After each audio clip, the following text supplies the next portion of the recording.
ازاي اقدر اغير اسم حسابي على الفيسبوك؟ التحديث الجديد 2024 يعني اغير اسم حسابي على الفيسبوك بطريقة سهلة وبسيطة.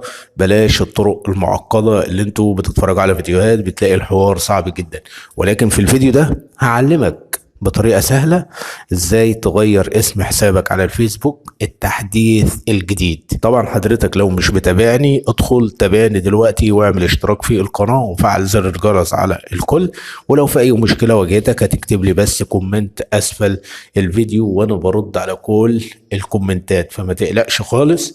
كمل معايا الفيديو وصدقني مش هتندم، وهتقدر تغير اسم حسابك على الفيسبوك بطريقة سهلة وبسيطة.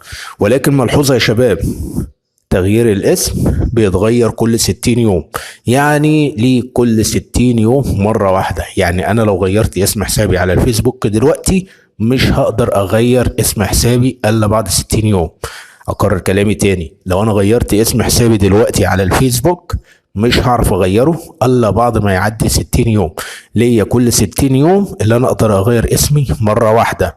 حافظ بقى اللي أنت تكتب على اسم شهرة كده يكون كويس، أو اسمك الحقيقي زي ما تحب، لا اسم شهرة لا اسم حقيقي، وبلاش تحط احرف كبيرة وصغيرة والكلام الفاضي ده.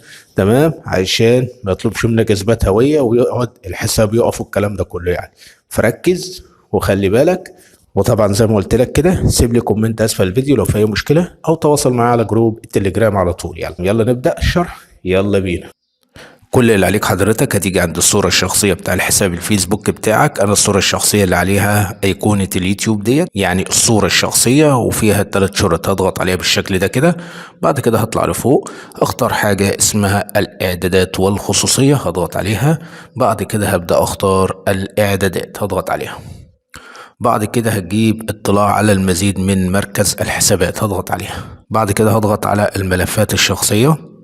بعد كده هبدأ أضغط على اسمي على الفيسبوك، يعني ده اسمي عبد الله الباشا، ده اسمي على الفيسبوك ومكتوب تحتيه فيسبوك، وهضغط عليه. هيبدأ يظهر لي الخانة دي. طبعا هبدأ أختار الاسم. تمام، هنا بيقول لك لا يمكنك تغيير اسمك في الوقت الحالي لانك غيرته خلال اخر 60 يوما، ويظل بامكان تغيير الترتيب. معنى الكلام ده ايه؟ معنى الكلام ان هو بيقول لي انت مش هتقدر تغير اسمك لانك انت مغيره. طبعا انا مغير اسمي 31 يناير 2024. هنقول ممكن مغير اسمي يوم 1/2. تمام، يوم 1/2 يبقى انت عايز يوم 1/3 ويوم 1/4. تمام، عشان تقدر تغير اسمك بطريقة سهلة وبسيطة. تمام، انا لسه معاه شهر 4 فهو مش فاتح لي الخانة اللي انتوا شايفينها دي. تمام، انما حضرتك لو بالنسبة لك لو انت مغيرتوش قبل كده، تمام، هيبدأ يفتح معاك الخانة دي. هنا بيقول لك الاسم الاول هتبدأ تكتبه، اسم الاب هتكتبه، اسم العائلة هتكتبه. هنا برضو بأكد لك المعلومة، في حالة تغيير اسمك لا يمكنك تغييره مرة اخرى لمدة 60 يوم. احرص على عدم اضافة احرف ابجدية كبيرة او علامات ترقيم او احرف وكلمات عشوائيه غير معتاده. يعني هو بيقول لك هنا في حاله تغيير اسمك لا يمكنك تغييره مره اخرى لمده 60 يوم. يعني انا لو غيرت اسمي دلوقتي مش هقدر اغيره تاني الا لازم يعدي 60 يوم عشان اقدر اغيره تاني ويقدر يفتح لي الخانه. زي ما انتم شايفين كده هو قافل لي الخانه بتاعتي.